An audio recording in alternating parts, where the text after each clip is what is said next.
Subscribe now and press the bell icon. Never miss an update. ইসলাম চলছে চারটা দলিলের উপরে। এক নাম্বার দলিল হচ্ছে আল্লাহর পবিত্র কোরআন। পবিত্র কোরআন হচ্ছে এটা আল্লাহর বাণী। আল্লাহকে কিন্তু আমরা কেউ দেখিনি, দেখেছি? আল্লাহকে আমরা কেউ দেখে নাই। আল্লাহর বাণী, এই বাণীটা নবী মুস্তাফা নিয়ে এসেছেন আমাদের সম্মুখে। দ্বিতীয় নাম্বার যে দলিল, সেই দলিলটা হচ্ছে হাদিস শরীফ, অর্থাৎ নবী মুস্তাফার জবান থেকে যতগুলা কথা বের হয়েছে এটাই হচ্ছে হাদিস শরীফ। সাহাবায়ে কেরাম দেখেছেন, আমরা কিন্তু দেখিনি, না দেখে এক বাক্যে বিশ্বাস করেছি। যেমন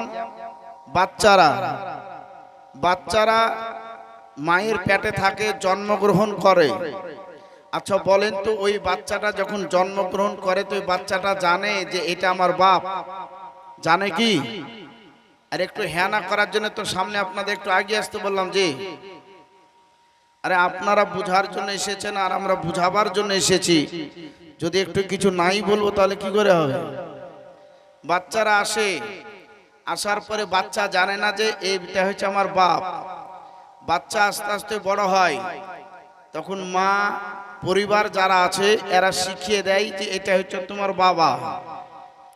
মায়ের কথার উপরে বিশ্বাস করে যতদিন বেঁচে থাকি তাকে বাবা বলে ডাকি কিনা? ডাকেন না? কিন্তু আসল রহস্য মহিলার মধ্যে গোপন করা আছে। আসলে সেই বাচ্চাটা আপনার জন্মে কিনা, সেই বাচ্চাটা হালালি কিনা হারামি কিনা, সেটা কিন্তু আপনিও সহজে বলতে পারেন না, ঠিক কিনা? কিন্তু এটা বিশ্বাস হচ্ছে ইমানের একটা অঙ্গ। এটা বিশ্বাস। মা বলেছে এটা হচ্ছে তোমার বাবা, যতদিন বেঁচে থাকি ওকে বাবার সম্মান দিয়েই কিন্তু চলি। ব্রাদার মুআজ্জাজ, তো আমরা নবীকে দেখিনি, সাহাবায়ে কেরাম যেটা বর্ণনা করেছেন সেই বর্ণনা মোতাবেকই আমরা বিশ্বাস করেছি ইলাল কিয়ামত পর্যন্ত। তাহলে দুইটা দলিল হয়ে গেল। তিন নাম্বার দলিল হচ্ছে ইজমায়ে উম্মত। সাহাবায়ে কেরাম আল্লাহ এবং রাসূলের কাছ থেকে নেওয়ার পরে যে কিছু কথাবার্তা আলোচনা করেছেন, ফয়সালা করেছেন, এটাকে আমরা মান্য করছি। এই মান্যর যে দলিল, এই দলিলটাকে কিন্তু আপনাকে মানতে হবে।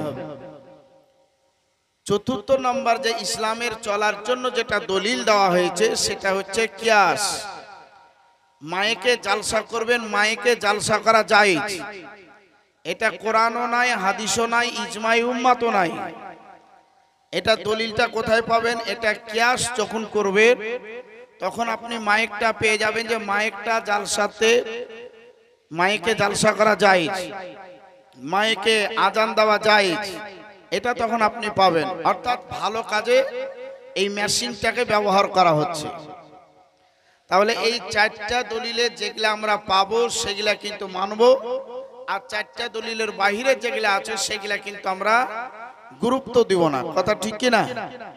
তাহলে এই চারটা দলিলের আলোচনা, পুরুষও আছেন মহিলারা আছেন, একটু আপনারা শ্রবণ করবেন।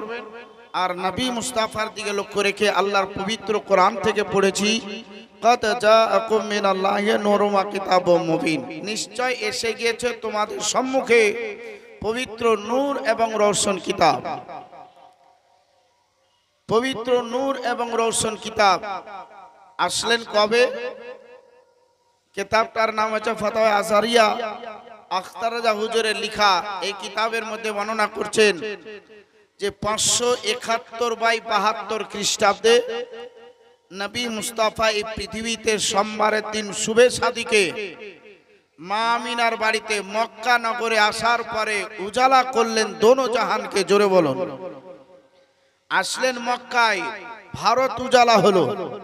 আসলেন মক্কায়, মদিনা উজালা হলো। আসলেন মক্কায়, এই পৃথিবীতে 228টারও বেশি দেশ আছে, প্রত্যেকটা দেশকে, প্রত্যেকটা ঘরকে আমার নবী মুস্তাফা উজালা করলেন।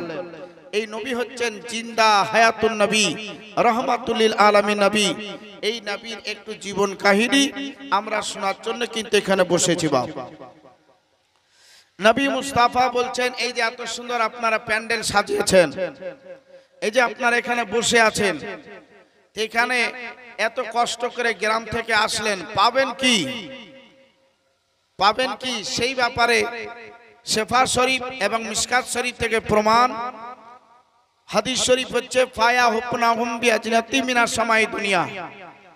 যেখানে হাদিস এবং কোরআনের বাণী হয়, আলোচ্য বিষয় করা হয়, সেই জায়গায় আল্লাহ রাব্বুল আলামিন রহমতি ফেরেশতা নাসিল করেন।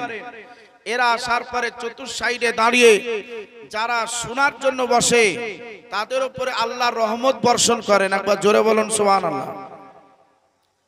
শেফা শরীফ বলেন যে আপনারা যে জালসা শুনতে এসেছেন, প্রথম থেকে নিয়ে শেষ পর্যন্ত আপনি থাকবেন, তাহলে পরে আপনার নামায়ে আমলে 100 বছর নফল ইবাদত করে যতটা নেকি, সেই নেকিটা আপনার নামায়ে আমলে লিখে দেওয়া হবে। জোরে বলুন।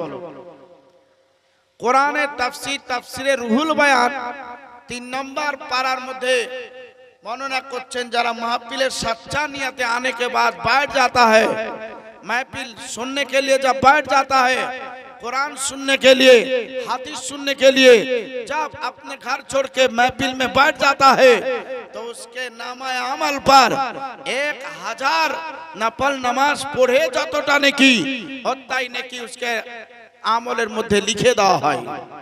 তোমার বাজি ভাইরা, এতগুলা যে নেকি আমরা নামায় আমলের মধ্যে পাবো, তাহলে আমরা রাস্তায় কেন বেড়াবো? রাস্তায় বেড়াইলে তো নেকি পাওয়া যাবে না, কিন্তু মাহফিলে বসলে নেকি পাওয়া যাবে। এই মাহফিলে আপনি এসেছেন সাচ্চা নিয়াতে, আসার পরে দেখাচ্ছে হঠাৎ মওত হয়ে গেল। আচ্ছা, আপনি কি জানতেন যে আমি মাহফিলে যাওয়ার পরে মরবো? এটা কি জানা আছে? রাস্তায় চলতে গিয়ে মরবো, এটা কি জানা আছে? জানা নাই। কিন্তু আপনার রাস্তায় মরলেন, রাস্তার মওত, এই জালসাতে মরলেন, জালসার মওত। বলতে আছেন নবী মুস্তাফা, কোন ব্যক্তি যদি হাদিস কোরআনের মাহফিলে আসার পরে ব্যক্তি ইন্তেকাল করে, তো পবিত্র কোরআন বলছেন লা গায়রি হিসাব, তাকে বিনা হিসাবে জান্নাতের ভিতরে প্রবেশ করিয়ে দেওয়া হবে। আর রাস্তায় যদি মরে, আর কোন খবরের সম্বন্ধে আলোচনা করেন নাই। তো যে নবী আপনা আমাকে মোহাব্বত করেন, ভালোবাসেন, আল্লাহর পবিত্র কোরআন বলছেন ওয়ামা আরসালনাকা ইল্লা রাহমাতাল লিল আলামিন, আয় মাহবুব আপনাকে পাঠাইনি, কিন্তু পাঠিয়েছি दोनों জাহানের রহমাতুল লিল আলামিন করে, ক্ষমাশীল নবী করে। নবী শুধু মুসলমানের জন্য নবী হয়ে আসেন নাই, নবী মুস্তাফা এই পৃথিবীতে যতটা গোত্রের মানুষ আছে, যতটা ধর্মের মানুষ আছে, প্রত্যেকটা ধর্মের মানুষের জন্য আমার নবী মুস্তাফা রহমাতুল লিল আলামিন হয়ে মক্কা নগরে শুভে সাদিকে এসে আজ আল্লাহর পবিত্র বার্তা আমাদের কাছে পৌঁছে দিয়েছেন। জোরে বলুন। এই নবীর একটু আলোচনা। তবে একটা কথা আপনাদের বলি, জালসা শুনতে আসলে মাথায় একটু টুপিটা লাগাবার ব্যবস্থা করিয়েন। জালসা শোনার নিয়াত করলে আপনি বাড়ি থেকে টুপিটা নিয়ে আসবেন, মাথায় টুপিটা লাগিয়ে বসবেন, কারণ যে টুপি লাগা হচ্ছে সুন্নাত। অনেক নবী পয়গম্বর রাসূলের সুন্নাত তো আছে, সঙ্গে আমার নবীর সুন্নাত।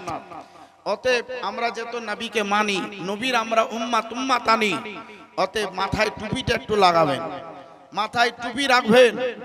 আল্লাহ যদি তৌফিক দেয় তো মুখে একটু দাড়ি রাখবেন। আল্লাহ যদি রহম করে তো 5 ওয়াক্ত নামাজ পড়বেন, ভালো কাজ করবেন, ইসলামের পথে চলবেন, কাউকে আঘাত দিবেন না। ইনশাআল্লাহ আপনার কবরটা একদিন গোলাপ ফুলের বাগিচা তৈরি হয়ে যাবে। এই দুনিয়াতে যেমন নকল বাড়িতে থাকছেন আরাম আয়েশে, ওই রকমই আপনার বাড়িতে আপনি আরাম আয়েশে থাকতে পারবেন। ফেরেশতা আপনাকে সাথ দিবে, আপনার সেখানে কোনো অসুবিধা হবে না। একবার জোরে বলুন সুবহানাল্লাহ। একটা হাদিস শরীফ আপনাদের সম্মুখে পাঠ করি। তিরমিজি শরীফ দ্বিতীয় খণ্ড থেকে বলতে আছি, শুনুন। সাহাবী তিনি বর্ণনা করেন, লাম্মা কানা ইয়াউমাল্লাযী দাখালা ফিহি রাসূলুল্লাহ সাল্লাল্লাহু তাআলা আলাইহি ওয়াসাল্লাম আল মদিনা আজা মিন কুল্লি শাই। আমার নবী মুস্তাফা মক্কা ছেড়ে যখন মদিনার দিকে রওনা হয়ে যায়, আমার নবী মুস্তাফা মক্কা থেকে যখন মদিনার দিকে অগ্রসর হয়, ওই এলাকার মানুষেরা আমার নবী মুস্তাফার ব্যাপারে তাদের জানা ছিল। তারা জানতে পেরে গিয়েছিলেন নবী মুস্তাফা মক্কা ছেড়ে মদিনাতে আসছেন। তার জন্য তারা কি কি কাজ করেছিল একটু বলবো, জোরে বলুন। আচ্ছা, আপনাদের এলাকায় মিছিল করেছেন? মিছিল করেছেন? মিছিল করেছেন না?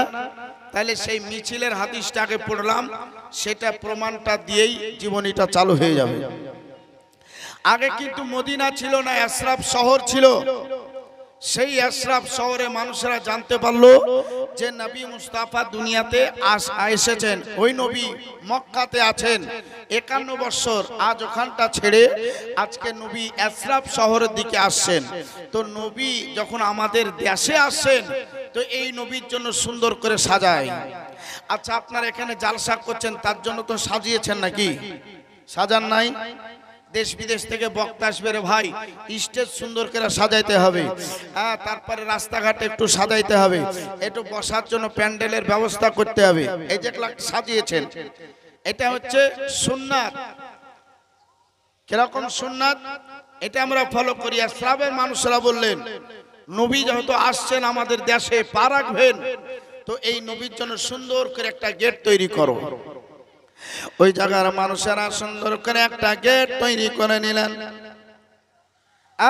মা বোনেরা, আমার বাজি ভাইরা, শুরু আমার নবী মুস্তাফা সাল্লাল্লাহু আলাইহি ওয়াসাল্লাম এবার দেখেন ওই জায়গাতে পা রাখার জন্য যখন আসতেছিলেন, ওই এলাকার মানুষেরা সুন্দর করে নিজের বাড়িগুলাকে সাজিয়ে নিয়েছে, তারা রাস্তাঘাটগুলাকে সাজিয়েছে এবং তারা গোসল করে নতুন নতুন পোশাক পরে নিয়েছে। পরিষ্কার পরিচ্ছন্ন পোশাকটা পরার পরই তারা আপন আপন হাতে বিভিন্ন সিস্টেমের ঝান্ডাগুলা নিয়ে ছোট্ট ছোট্ট বাচ্চারা রে, এরা আপনার রাস্তার ডান দিকে দাঁড়িয়ে আছে, ছোট্ট ছোট্ট বাচ্চারা বাম দিকে দাঁড়িয়ে আছে। ও মা বোনেরা, আমার মহেশনারায়ণগঞ্জের মানুষেরা, ও শেখপাড়া এলাকাবাসীরা শোনো, ও রানীতলা থানার মানুষেরা শোনো, ও বাপজি ভাইয়ের আমার নবী মুস্তাফা সাল্লাল্লাহু আলাইহি ওয়াসাল্লাম আসার জন্য আজকে দেখেন যে সমস্ত বিবাহিতা মহিলা আছে, এরা আপনার ছাদের উপরে দাঁড়িয়ে দাঁড়িয়ে আমার নবী মুস্তাফার জন্য ইন্তজার করেন। এবং মধ্য ব্যক্তি যেই ব্যক্তিরা ছিল, এরা আপনার নবী মুস্তাফার জন্য রাস্তাটা ধরে দাঁড়িয়ে আছে, আমার নবী আসবে রে। ওই নবী আসলে পরে আমরা নবীকে স্বাগতম জানিয়ে জানিয়ে ওই নবী মুস্তাফার সম্মুখে আমরা একটু মহব্বতে দরুদ ও সালাম পাঠ করব। দাঁড়িয়ে দাঁড়িয়ে আমরা একটু দরুদ ও সালাম পাঠ করব। আমার নবী মুস্তাফা আসলেন, নুরানি চেহারা নিয়ে আসলেন, হুসন হুসানি জামাল চেহারা নিয়ে আসলেন। আমার নবী মুস্তাফার চেহারা দেখে এলাকার মানুষেরা ফেদা হয়ে গেল, পাগল পারা হয়ে গেল, দিবানা হয়ে গেল। আমার নবী মুস্তাফাকে বলছেন, ইয়া রাসূলুল্লাহ, আপনি যদি একটু অনুমতি দেন তাহলে আপনাকে আমরা একটু সালাত ও সালাম করব। ওই জায়গার মানুষেরা বললেন, আমার নবী মুস্তাফা বলছেন, ঠিক আছে, লাও, তোমরা করে লাও। তবে তোমরা কোথা থেকে এসেছো? বলে আমরা বিভিন্ন জায়গা থেকে এসেছি, আমরা বিভিন্ন বাড়ি থেকে এসেছি। ইয়া রাসূলুল্লাহ, আমরা সুন্দর করে সেজে খুঁজে পতাকা নিয়ে আজ আপনাকে সুস্বাগতম জানাবার উদ্দেশ্যে আমরা এই রাস্তার মেন জায়গাতে দাঁড়িয়েছি। ইয়া রাসূলুল্লাহ, আপনি অনুমতি দিচ্ছেন, মিছিল করে এসেছি। নবী আমার বলছেন, লাও, তোমরা পড়ে লাও। ওই জায়গার মানুষেরা যখনই অর্ডারটা পেয়ে গেলেন, তো বাচ্চা তাদের বলছেন বাচ্চা তোমরা নবীর উপরে সালাম করে নাও। ওই জায়গার বাচ্চারা পড়ছেন তালাল বাদরু আলাইনা মিন সানিয়াতিল বাদাই ওয়াজাবা শুকরু আলাইনা মা দাআ লিল্লাহি দাঈ। আর ছোট্ট বাচ্চারা নবীকে সালাম করলেন, ছোট্ট বাচ্চারা নবীকে সালাম করলেন। ছাদের উপরে যে মহিলারা ছিল এরা নবী মুস্তাফাকে সালাম করলেন, जान नबी सल्लल्लाहु अलैहि वसल्लम मेरे नबी को सलाम किए। जब ওটার সামনে আদমিরা ছিল অর্থাৎ পুরুষ যারা ছিল এরা নবী মুস্তাফাকে সালাম করছেন। বালাগালুল আবি কামালিহি খাসাফাতু জাবি জামালিহি হাসানাতু জামিউ খুসালিহি সাল্লু আলাইহি ওয়া আলিহি। যখন সালাম করা হয়ে গেল ওই জায়গার মানুষেরা এবার দেখেন চোখের পানি জড়িয়ে কাঁদতে আরম্ভ করলেন। ওই জায়গার মানুষেরা চরচর করে চোখের পানি ঝরায়। আমার নবী বলছে আছেন ও ইসরায়েলের মানুষেরা তোমরা কিসের জন্য চোখের পানি ঝরিয়ে কাঁদছো বলো বলো। নবী গো আপনার কাছে এই কারণে কাঁদতে আছি, এই জায়গাতে সবচাইতে বড় অসুখ, অসুখের কারখানা।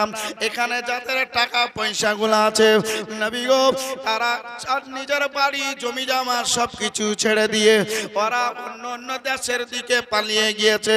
ইয়া রাসূলুল্লাহ আমরা হচ্ছি সবচাইতে গরিব মানুষ, আমরা হচ্ছি দরিদ্র মানুষ, টাকা নাই পয়সা নাই, আমরা বাড়িঘর কিছুই ছাড়তে পারি নাই। তাই ইয়া রাসূলুল্লাহ আপনার খবরখানা যখন পেয়েছি গো তখন আমরা আপনার জন্য ইন্তজার করতে আছি। নবী মুস্তাফা পৌঁছে গেলে ওই নবীর কাছে আমরা দোয়া করে নেব। জোরে বলেন না সুবহানাল্লাহ। নবী আসবে তো নবীর কাছ থেকে একটু দোয়া করে নেব। তো নবী মুস্তাফা বলছেন ঠিক আছে আমি তোমাদের জন্য দোয়া করে দিচ্ছি। তো নবী যখন হাতটা তুললেন তো আশরাফের যে সমস্ত হাজিরান মজলিস ছিল এরা সবাই মিলে হাতটা তুলে আমিন আমিন করতে লাগলেন। নবী আমার হাতটা তুলে দোয়া করছেন আল্লাহ এই যে আশরাফ সে শহর সবচাইতে বড় অসুখের কারখানা ঘাটি, আল্লাহ এই অসুখগুলাকে তুমি নাচতে পাঠিয়ে দাও। আমি নবী যখন পা রেখেছি जब मैं नबी यहाँ पहुंच गए हैं तो इसको मदीना तू रसूल बना ले, इसको मदीना तू रसूल बना ले, या पाक पवित्र कर दे। हमार नबी मुस्ताफा जब हाथ उठा लो अल्लाह रब्बुल आलमीन কবুল করে ওটাকে মদিনাতুর রাসূল বানিয়ে দিলেন। ওই জায়গাটা পাক পবিত্র হয়ে গেল। নবী বলছে এই আশরাফের মানুষ আর তোমরা আশরাফবাসী থাকলে না, তোমরা মদিনাতুর রাসূলবাসী হয়ে গেলে, তোমরা মদিনা শরীফের মানুষ হয়ে গেলে আর তোমাদের কোনো চিন্তা নাই, তোমাদের ঘাবড়াবার কোনো ব্যাপার নাই। जब मैं नबी तुम्हारे करीब पहुंच गए हैं তখন তোমাদের আর কোনো চিন্তা নাই, আরামের সহিত তোমরা থাকো। তবে मोहब्बत करो, ভালোবাসো, जितना ভালোবাসোगे उतना ही तुमको मोहब्बत मिलेगी, उतना ही मोहब्बत तुम लोगों को मिलेगी। और मोहब्बत नहीं करोगे तो मोहब्बत नहीं मिलेगा। मोहब्बत करने से कब्र में मेरे नबी को सामने देखा मिलবে। আর मोहब्बत করবেন না তো নবীকে কবরও দেখতে পাবেন না। জোরে বলো। তাহলে মোহাব্বত করতে হবে, ভালোবাসতে হবে। তাহলে আজ আশরাফের মানুষেরা নবীর আগমনের খুশিতে, নবীর আজ আসার খুশিতে তারা পতাকা নিয়ে মিছিল করে আনন্দ সহিত নবী মুস্তাফার কাছে উপস্থিত হলেন। জশ্নে ঈদে মিলাদুন নবী আমরা পালন করি, জশ্নে ঈদে মিলাদুন নবী আমরা মিছিল করি। আমাদের মিছিল আজ একটু ফলো করে। আচ্ছা বলেন তো নবী মুস্তাফা মায়ের পেটে কমাস ছিলেন? কমাস ছিলেন জানা নাই? এতদিন এদিক ওদিকে জালসা শুনেন, জীবনী শুনেন, মনে নাই? কি একটু হ্যানা করেন, জানেন না? জানলে হয়তো ভুলে গেছেন নাকি? হ্যাঁ, তবে সাধারণত একটা প্রচলিত ভাষা আছে, কথা আছে যে বাচ্চা মায়ের পেটে 10 মাস 10 দিন থাকে। এটা আপনারা বলতে পারেন না? এটা বলতে পারেন। বাচ্চা 10 মাসও থাকে, 11 মাসও থাকে, 15 মাসও মায়ের পেটে বাচ্চা থাকে, কোনো অসুবিধা হয় না। তবে একটা মহিলার বিবাহ হলো 6 মাস 1 ঘন্টা, 6 মাস আধা ঘন্টা বাচ্চা প্রসব করে দিয়েছে। ওই বাচ্চাটা এলাকার মানুষ হারামি বলবে নাকি হালালি? কি বলবে জি? বেশিরভাগই খারাপ দিকে যাবে। হ্যাঁ, এই তো 6 মাস হলো বৌমাকে নিয়ে আসলাম আর বাচ্চা দিয়ে দিল। কিন্তু শরিয়ত কি বলছে? শরিয়ত বলছে যখন কবুল করা হয়ে গেল তখন থেকে নিয়ে 6 মাস কমপ্লিট করে যদি 10 মিনিট থেকে 30 মিনিট অতিক্রম করে দেয় আর বাচ্চা যদি প্রসব করে তো সেই বাচ্চাটা হবে হালালি বাচ্চা। একে অন্য খারাপ কথা কেউ বলতে পারবেন না, আপনাকে এক বাক্যে মানতে হবে, এটা হাদিস ফয়সালা দিচ্ছে। তো আজিজানে মোহতারাম, তাহলে নবী মায়ের পেটে কম আসছিলেন। ওই মায়েরা শোনো, নবী মুস্তাফা মায়ের পেটে ছিলেন। কোরআনের তাফসীর রুহুল বায়ান তাওয়াল্লুদ নামা থেকে প্রমাণ করছেন 9 আশহুরিল কামারিয়া, নবী মুস্তাফা মায়ের পেটে 9 মাস জীবন যাপন করেছেন। ক মাস? একটু বলেন, মনে থাকবে। 9 মাস ছিলেন মায়ের পেটে, 9 মাস। এই রানীনগর থানায় বিশাল বড় বড় শিক্ষিত জ্ঞানীগুণী মানুষ আছেন, জিজ্ঞাসা করবেন নাড়ি কাটা অবস্থায় কোনো বাচ্চা মায়ের পেটে থাকতে পারে? পারে না। নাড়ি কাটা অবস্থায় থাকতে পারে না। নারীর সঙ্গে যুক্ত থাকবে, মার রক্ত নিবে, মার খাবারের সত্ত্ব নিবে, অক্সিজেন নিবে, কার্বন ডাই অক্সাইড ছাড়বে, সব কিছুই করবে। কিন্তু নবী মুস্তাফা 9 মাস যে মায়ের পেটে ছিলেন, তো নাড়ি কাটা অবস্থায় মায়ের রক্তের সঙ্গে কোনো কানেকশন ছিল না, মার অক্সিজেন ব্যবহার করেননি, কার্বন ডাই অক্সাইড সেইভাবে ছাড়েননি। তাহলে নবী মায়ের পেটে 9 মাস কিভাবে থাকলেন, কেমন করে থাকলেন, এটা ফলো রাখি। আচ্ছা বলেন তো, আপনারা খারাপ মন্তব্য নেবেন না, কারণ যে আমি বুঝাবার উদ্দেশ্য বলতে আছি। এটা আমাদের সব ধর্মই আছে। যখন মায়েরা গর্ভবতী হয় তখন কিন্তু দিন দিন বাচ্চা বড় হবে আর মায়ের পেটটা কিন্তু উঁচু হবে, হবে না? তখন আমরা বুঝতে পারি বা জানতে পারি যে আমার মা গর্ভবতী, কি আমার বিবি গর্ভবতী, কি আমার খালা বোন গর্ভবতী, এটা আমরা বুঝতে পারি। সব ধর্মের কথাই বলছি আজিজানে মোহতারাম। কিন্তু মা আমিনা বলছেন কিতাবের নাম কাদ জাআকুম মিনাল্লাহি নূর, কিতাবের নাম ওয়ামা আরসালনাকা ইল্লা রাহমাতাল লিল আলামিন, কিতাবের নাম সওদায়ে নবুয়াত, কিতাবের নাম মুকাদ্দামা ইবনে খালদুন, কিতাবের নাম ওয়ান নিহায়া বেদায়া। এই কিতাব থেকে প্রমাণ এবং হাদিস শরীফ থেকে তো আছেই। তো আমার বাজি ভাইয়েরা, মা আমিনা তিনি বলছেন যে আমার পেটে যে 9 মাস বাচ্চা ছিল, মায়েরা শোনো, 9 মাস যে বাচ্চা ছিল, তো 9 মাস আমার 1 ইঞ্চিও পেটটা উঁচু হয়নি। একটু জোরে বলা দরকার ছিল জি। আশ্চর্য কথাই সুবহানাল্লাহ বলতে হয়। একজন আর বাপ মারা গিয়েছে, তো ইমাম সাহেবকে যাওয়ার পর বলছে হযরত একটু মাইকে বলে দেন দিনই আমার বাপ মারা গিয়েছে। ইমাম সাহেব বলছে আচ্ছা তোমার বাপজি মারা গেল, তো তুমি কি পড়লা? তুমি আলহামদুলিল্লাহ। কি বাপ বললে আলহামদুলিল্লাহ পড়তে হয়? কি পড়তে হয়? ইন্নালিল্লাহ পড়তে হয়। তো ওর জানা ছিল না, বলে দিয়েছে শর্টে।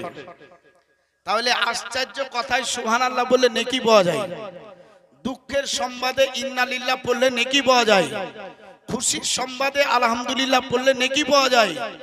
ভয়াবহ আযাবের কথা যখন আসবে তো আল্লাহু আকবার পাঠ করতে হয়, তাহলে আল্লাহ তাকে রহম করেন, দয়া করেন।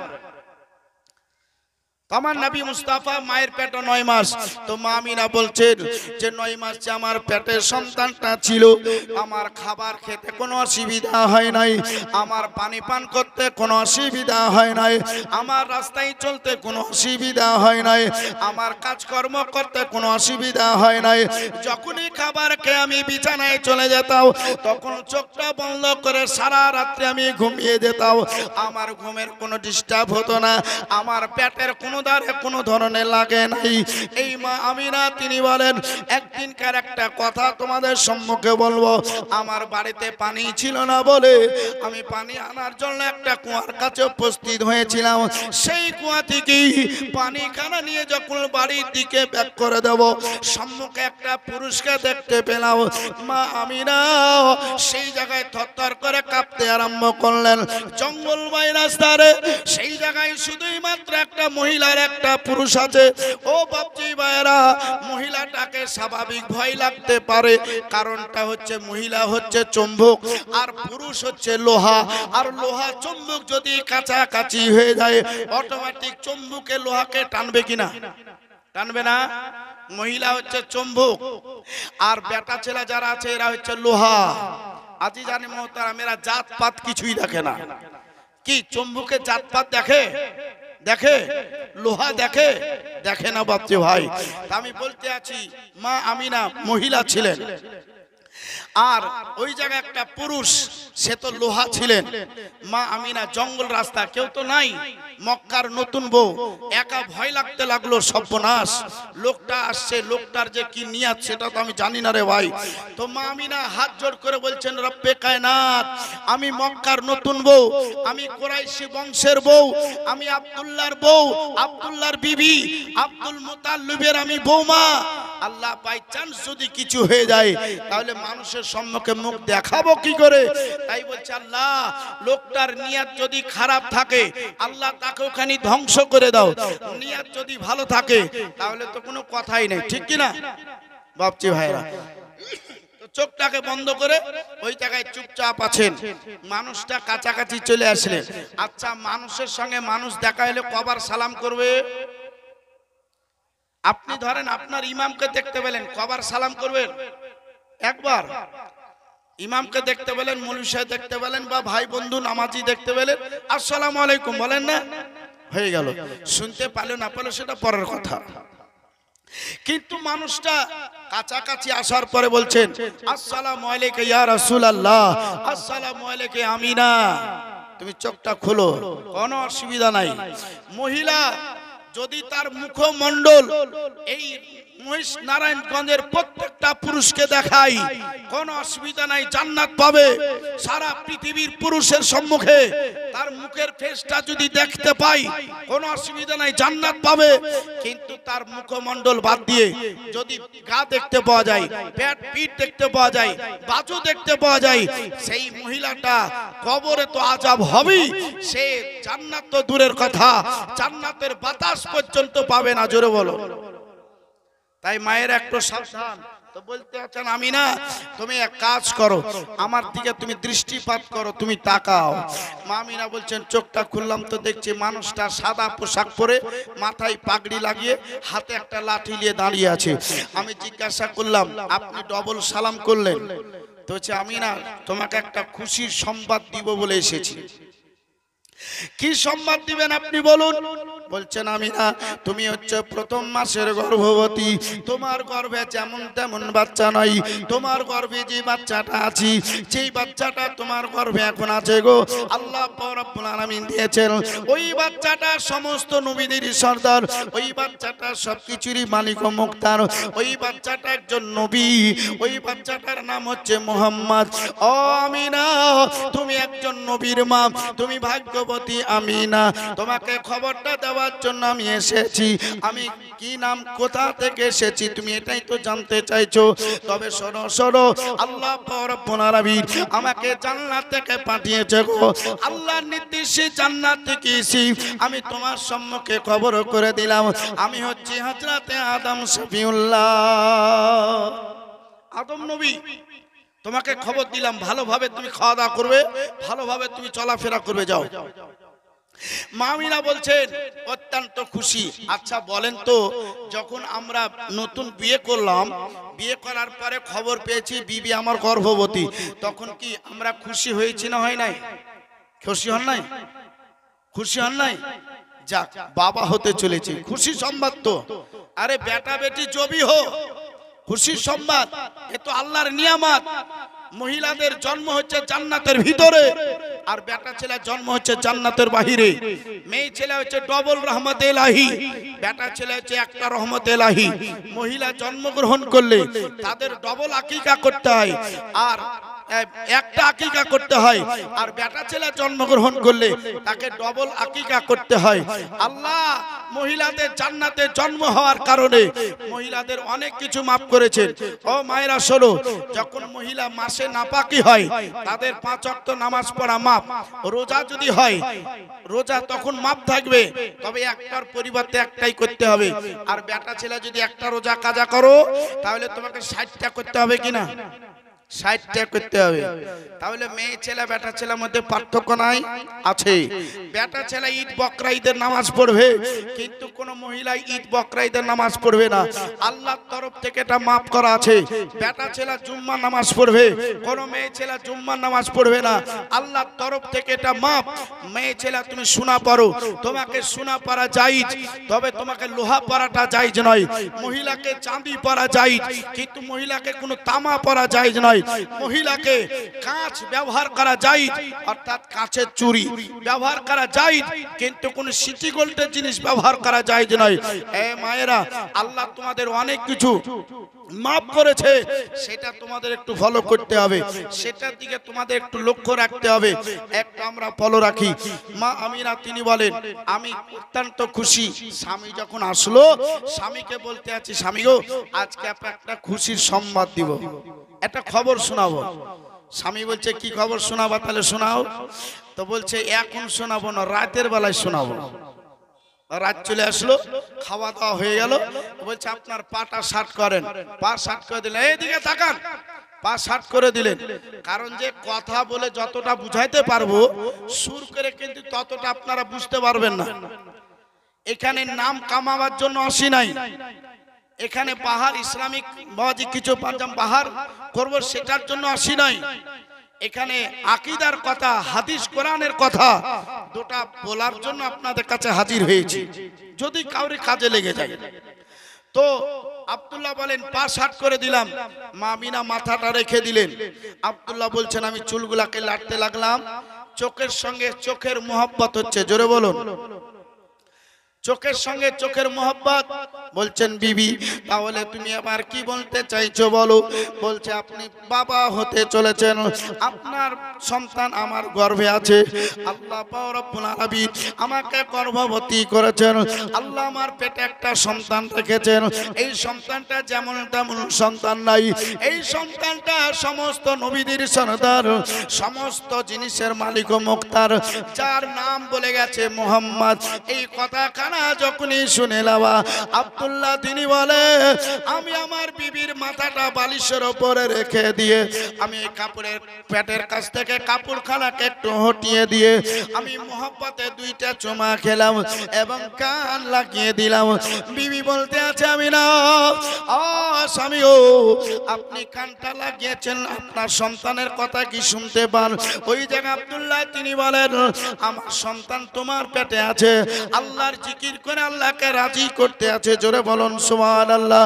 আল্লাহ পাক রব্বুল আলামিনকে খুশি করতে আছে। স্বামী গো, আপনি দুইবার চুমা খেলেন, কারণটা কি? বলছেন, বিবি রে, একটা চুমা তোমাকে মহব্বতে খেয়েছি, একটা চুমা আমার সন্তানকে খেয়েছি। কারণ যে সন্তানটা দুনিয়া আসার আগে আমার যদি মরণ হয়ে যায়, আমি যদি দুনিয়া ছেড়ে চলে যাই, তাহলে সন্তান সেই দিন বললে আমি কি জবাবখানা দেব? আল্লাহ বলছে, আমি 6 জন ব্যক্তির দোয়া কারেন্টের মতন কবুল করেলি। যখন মরণের কথা কান আব্দুল্লাহর মুখ দিয়ে বের হয়ে গেল, মা আমিনার সঙ্গে সঙ্গে মুখ দিলেন, স্বামী গো, এই কথাটা আপনি বললেন, আল্লাহ যদি কবুল করে লাই, তাহলে আমি একজন বিধবা নারী হয়ে যাব। আমি আমার সন্তানকে নিয়ে কেমন করে জীবন যাপন করব? এইভাবে কথাবার্তা অনেক চলেছিল। আল্লাহ সত্যিকারী আব্দুল্লাহর কথাটাকে কবুল করে নিয়েছিলেন। নবী আমার যখন 3 মাসের পেটে, নবী মুস্তাফা যখন 3 মাসের, তখন আব্দুল্লাহ ব্যবসা করতে গিয়ে ইন্তেকাল করে গিয়েছিলেন। মা আমিনা তখন বিধবা নারী হয়ে গেলেন। মা আমিনা কাঁদে রে, মা আমিনা সেই জায়গায় চোখের পানি জড়িয়ে জড়িয়ে কাঁদে। পাক মরি নিয়ে আসার পরই মা আমিনাকে সালাম করে নবীর নামে নাতখানি করে মা আমিনাকে খুশি খুশি হালাত করে বাড়িতে রেখে গিয়েছিলেন। ও আমিনা তিনি বলতে আছেন, যখন আমার 9 মাস হয়ে গেল, ঈসা নবী আসার পরে যখন খবর করে দিল, প্রত্যেকটা মাসে প্রত্যেকটা নবী আসার পরে খবর করেছিল। এবার দেখেন আল্লাহ বলছেন, জিবরিল এবার নবী মুস্তাফাকে দুনিয়াতে জাহির করতে হবে। ও জিবরিল, জাহান্নামের দরজা বন্ধ করো, জাহান্নামের শয়তানিকে বন্ধ করে দাও, আজ কবরে যাদের আযাব হচ্ছে আযাবটাকে ছেড়ে দাও। ও জিবরিল রে, আজকে যাওয়ার পরে আসমানকে সুন্দর করে সাজিয়ে দাও। ও জিবরিল আসমানের দরজা খুলে দাও। ও জিবরিল জান্নাতের দরজাগুলোকে খুলে দাও। জিবরিল আমিন যাওয়ার পরই সবকিছুই যখন খুলে দিলেন, এবার রহমতি হাওয়া পৃথিবীতে চালু করে দেওয়া হলো। জিবরিল গো বলে জান্নাত থেকে 3খানা পতাকা নিয়ে নাও এবং সঙ্গে একটা পেয়ালা ভরা শরবত নিয়ে নাও। ও জিবরিল আমিনা বাড়িতে একা আছি। ও আমিনার সন্তান প্রসব করতে হয়তো ভয়টা লাগতে পারে। আমি দুনিয়াবি কোনো মহিলা নই, আমি জান্নাত থেকে দাইমা তোমার সঙ্গে পাঠিয়ে দিচ্ছি। তুমি 4টা মেয়ে ছেলেকে সঙ্গে করে নিয়ে চলে যাও। এবার দেখেন চলে আসলেন বাপজি ভাইয়ের আমার, 3খানা পতাকা নিয়ে নেওয়া হলো। এবার দেখেন 2টাই হাদিস শরীফ বর্ণনা করা আছে। একটা হাদিস শরীফে এইরকম ভাবে লেখা আছে, প্রথম পতাকা বাইতুল মুকাদ্দাসের ছাদে, দ্বিতীয় পতাকা কাবার ছাদে, 3 নম্বর পতাকা আমিনার বাড়িতে লাগা হলো। আর একটা হাদিস শরীফে আছে প্রথম পতাকা আল্লাহর ঘর কাবাতে লাগা হলো, বিচের মধ্যে লাগা হলো, দ্বিতীয় পতাকা পশ্চিমে এবং 3 নম্বর পতাকা পূর্বে লাগিয়ে দিয়ে জিবরিল আমিন আমিনার সম্মুখে উপস্থিত। ও আমিনা গো, আজ জান্নাত থেকে শরবত নিয়ে এসেছি, আপনি একটু পান করুন। আমিনা বলছেন আমি 3 বার পান করলাম। জিবরিল আমিন কাবার দিকে মুখ করে নাই, বাইতুল মুকাদ্দাসের দিকে মুখ করে নাই। ও বাপজারা, আজকে আসমান জমিনের দিকে মুখ করে নাই, আমার পেটের দিকে তাকিয়ে তাকিয়ে। তিরমিজি শরীফে হাদিস শরীফটা বর্ণনা করা আছে, ইজহার ইয়া রাহমাতুল লিল আলামিন, ইজহার ইয়া খাতামান নবীর, ইজহার ইয়া নূরাম মিন নূরিল্লাহ, বিসমিল্লাহ, ইজহার মুহাম্মদ ইবনে আব্দুল্লাহ, আসসালাতু ওয়াসসালামু আলাইকা ইয়া রাসূলুল্লাহ। একটু জোরে বলবেন সুবহানাল্লাহ। জিবরিল বলছেন ইয়া রাসূলুল্লাহ, আপনি তাড়াতাড়ি দুনিয়াতে জাহির হয়ে যান, আখির নবী আপনি দুনিয়ায় চলে আসুন। दुनिया बड़ा अंधकार से आप आने के बाद बड़ा दुनिया उजाला ही उजाला हो जाएगा। या रसूल अल्लाह, আব্দুল্লাহর বেটা মুহাম্মদ আপনি দুনিয়াতে তাড়াতাড়ি চলে আসুন।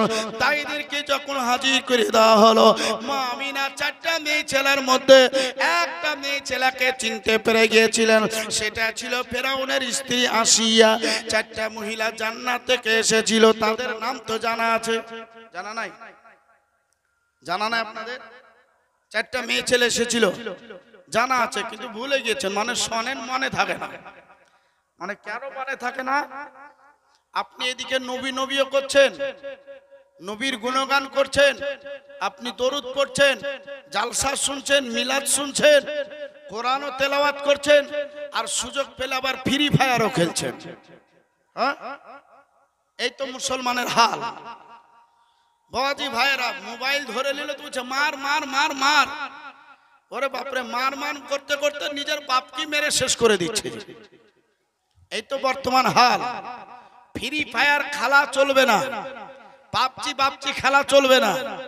শরিয়াতে যেটা নিষেধ করে সেটা থেকে সতর্ক সাবধান আপনাকে করতে হবে, আপনার ছেলেদের। যদি না করেন এর কৈফিয়ত কিন্তু আপনাকে দিতে হবে। আজিজানে মোহতারাম, ইসলামিক কয়েকটা খেলা জায়েজ আছে, সেই খেলাগুলো আপনি খেলুন। এই খেলাগুলো কিসের জন্য জায়েজ করলেন? নিজের জান বাঁচা হচ্ছে ফরজ। যেমন নামাজ পড়া ফরজ, তো নিজের জানটাকে বাঁচানো হচ্ছে ফরজ। তো নিজের জানকে বাঁচাবার জন্য কয়েকটা ইসলামে খেলা জায়েজ করেছে, সেই খেলাগুলো আপনারা খেলবেন। বাই চান্স কোনোদিন কোনো জায়গায় আপাত বিপদে পড়লে আপনার জানটাকে আপনি বাঁচিয়ে যাতে আপনি আপনার এলাকায় ফিরে আসতে পারেন, সেই খেলাগুলো আপনারা শিখে রাখুন, কাজে লাগবে। আজিজানে মোহতারাম, আমার মা বোনেরা অনেকে আছেন, তবে সামনের দিকে অনেক জায়গা, আপনারা সামনের দিকে চলে আসুন। পিছনে জায়গা আছে কিনা? সামনের দিকে আপনারা চলে আসুন। তো নবী মুস্তাফা সাল্লাল্লাহু আলাইহি সাল্লাম আছেন, মা আমিনা বলছেন আমি চিনতে পারলাম 4টা মেয়ে ছেলে, আর এই দুনিয়াবি একটা মেয়ে ছেলে ডাক্তার হিসাবে উপস্থিত ছিল। এই নবী মুস্তাফার ফুপি, যার নাম হচ্ছে সাফা, ডাক্তার হিসাবে ছিলেন। তো মা আমিনা বলছেন সন্তান দেওয়ার জন্য, মানে আমি খুব শর্ট হিসাবে আপনাদের শোনাচ্ছি, কারণ যে দীর্ঘ টাইম থাকলে এর সাইডে আঞ্জর পাঞ্জর হয়তো আরো কথা ছিল, সেগুলা কিন্তু এখন বলার সময় নাই। কোনদিন আসবো তখন আপনাদের বলবো। তো বলতে আছেন মা আমিনা বসে গেলেন, পেটে ব্যথা বেদনা কিছুই নাই। মামিনা বলছেন মাথার দিকে ডানে বামে এবং কিছু মহিলা দাঁড়িয়ে আছে, তবে আমি নিজের কানে শুনলাম যেই নবী আমার পেটে আছে সেই নবীর ওপরে দায়েরা দরুদ ও সালাম পড়ছে। জোরে বলো। মা আমিনা রাদিয়াল্লাহু তাআলা আনহা তিনি বলতে আছেন আমার পেটে সন্তান আছে রে, ওই সন্তান এখনো দুনিয়াতে জন্ম নেয় নাই। দায়েরা ওই জায়গাতে দরুদ ও সালাম পড়ছে, বাচ্চা দুনিয়াতে জন্ম নেয়নি। আজকে আল্লাহর ফেরেশতারা দরুদ ও সালাম পড়তে আছে, হুরিরা দরুদ সালাম পড়তে আছি, আল্লাহর ঘর কাবা দরুদ ও সালাম পড়তে আছে। স্বয়ং আল্লাহ পাক রব্বুল আলামিন আমার নবীর উপরে রহমত ইলাহি বর্ষণ করছেন। ওই নবী মুস্তাফা দুনিয়াতে আসতে আছে গো, ওই নবী মুস্তাফা আছে। আমিনা তিনি বলতে আছেন খারাজা মিন নূরি, আমার পেট থেকে একটা নূরের জ্যোতি বের হলো, একটা নূরের গোটা বের হলো, আর আমার পুরা বাড়িখানা আলায় আলোকিত করে দিল। আমি আমিনা পাক পবিত্র অবস্থায় আমার সন্তানকে আমি প্রসব করেছি। আমার সন্তানের আলাতে কসুরুস শাম, আমি মুলকের সামনে যে বড় বড় বাড়িগুলো আছে সেগুলো একবারে ঝকঝক করে নিজের বাড়ি থেকে দেখতে পেয়েছি, নিজের বাড়ি থেকে দেখতে পেয়েছি। সুবহানাল্লাহ। এই সন্তান আসলো, এই সন্তানের খবর দিচ্ছে শুনেন। আমি কোনো ধর্মের মানুষকে ছোটখাটো করতে আসিনি, যেইভাবে পড়েছি পেয়েছি কিছু এক্সাম্পল আছে, উদাহরণ আছে, সেগুলো কিন্তু আমাকে একটু বলতে হবে, তাহলে বুঝাবার একটু সুবিধা হবে। কথাটা বুঝছেন নি? বুঝাবার একটু সুবিধা হবে। আবু লাহাব এটা নবীর চাচা ছিল, কালেমা পড়েনি, কিন্তু আমরা সকলে জানি বা আমরা পড়ে পেয়েছি যে ই হচ্ছে একটা বিখ্যাত কাফির। তো কাফিরকে কাফিরই বলতে হবে নাকি? হ্যাঁ, মুসলমানকে মুসলমান বলতে হবে, জৈনকে জৈন বলতে হবে, হিন্দুকে হিন্দু বলতে হবে। আর হিন্দুকে যদি আমরা মুসলমান বলে দিই তো প্রাধান্য পাবে? পাবে না। যদি আমরা মুসলমানকে হিন্দু বলে দিই তাহলে তো প্রাধান্য পাবে না। আপন আপন ধর্মকে তখন টিটকার করা হবে, ঠিক কি না? তো আমার বাজি ভাইরা, এটা নবী মুস্তাফার কথা, যার যেটা নাম সেই ধরি ডাকো, তাতে তারা খুশি থাকবে, তাতে তারা আনন্দতে থাকবে। আর আমি নবী ওটাই চাইছি।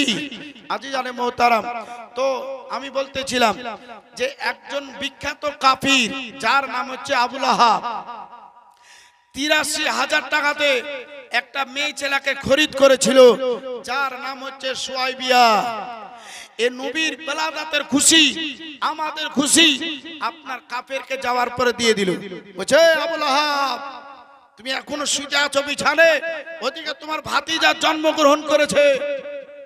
আর আসমানের সূর্য ওঠেনি, খবরটা পাওয়া মাত্রই কাফের হলো তো ভাতিজা। একটু বলেন না, কাফের হলো ভাতিজা, ভাইয়ের ছেলে। বলছে যাক আমার ভাতিজার খবর দিলি, তার বাপ তো দুনিয়াতে বেঁচে নাই, আমি খবরটা শুনে খুশি হলাম রে।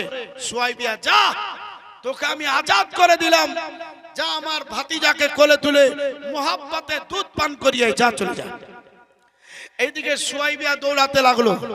আচ্ছা কাবা কোথায় আছে বলেন তো? কাবা কোথায় আছে? মক্কায় আছে কাবা, মক্কাতে কাবা আছে। তো ওই কাবাতে আব্দুল মুতাল্লিব, কাবা হঠাৎ হিলাদুলা করছে। আব্দুল মুতাল্লিব বলছে বারে কাবা, ইদিক উদিককার বাড়ি হিলে না, তুমি একলাই হিলছো, তোমার তল দিয়ে কি পার্সোনাল ভূমিকম্প যাচ্ছে? আব্দুল মুতাল্লিবকে বলছেন না, কিয়ামত পর্যন্ত ভূমিকম্প যাবে না। তবে কিসের জন্য আমি হিলছি জানো? কেন? তুমি আমি সারা বিশ্বের কাবা, আমার দিকে কাবাতে শরীফাতে আল্লাহু আকবার বলে নামাজ আদায় করে, কিন্তু আমারও তো একজন কাবা আছে, সেই কাবা তোমার বাড়িতে জন্মগ্রহণ করেছে। জোরে বলুন।